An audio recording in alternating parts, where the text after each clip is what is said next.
Halo gengs, balik bareng aku Lemel Spiderman. Nah hari ini kita bakal ngebahas soal Spider-Man Far From Home. Lebih spesifiknya adalah hal-hal yang perlu kalian ketahui sebelum kalian nonton Spider-Man Far From Home. Oke lanjut aja. Oke, yang pertama adalah hal yang harus kalian ketahui sebelum nonton Far From Home adalah yang pertama, di Indonesia Spider-Man Far From Home bakalan tayang tanggal 5 Juli 2019 di seluruh bioskop di Indonesia. Jangan lupa nonton di hari pertama biar nggak di-spoiler sama temen, bangsat.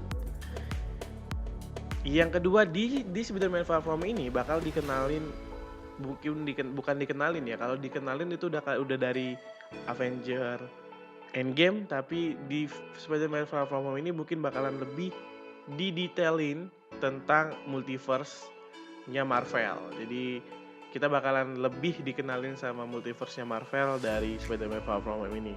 Karena penjahat yang udah dikenalin di sini yaitu Mysterio yang udah masuk di trailer, walaupun di trailer dia kelihatan baik, dia nolongin, tapi sebenarnya kalau di komik Mysterio itu adalah villain, cuman kita nggak tahu apakah di filmnya dia nantinya bagaimana, kita nonton aja.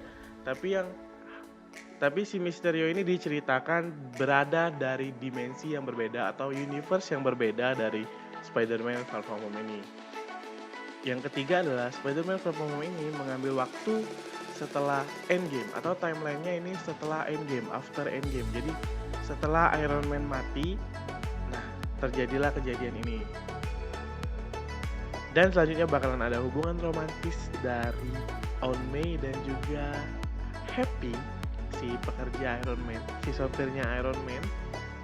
Gue nggak tahu bakalan seintens apa ini diangkat, tapi gue yakin ini bakalan menggelitik sisi baru dari, mungkin ini bakalan ngasih komedi berbeda dari yang lain. Terus selanjutnya adalah kemunculan kembali Nick Fury. Jadi kita bisa asumsikan setelah Avenger Endgame, Nick Fury kembali aktif di dalam dunia persuperheroan dan dia bakalan ngurusin Spider-Man di sini. Kayaknya sih gitu ya kalau dilihat dari trailer.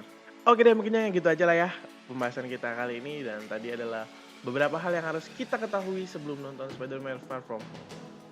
Gue Remelo Bodas Palembang, jangan lupa like, comment, subscribe channel ini biar kita bisa sama-sama, biar gue makin semangat upload video di YouTube ini. Nah, dan kalau kalian suka konten-konten yang gue bahas film kayak gini, silahkan komen di bawah dan bilang film apa lagi yang harus kita bahas ke depannya. Last but not least, stay melo. Bye-bye!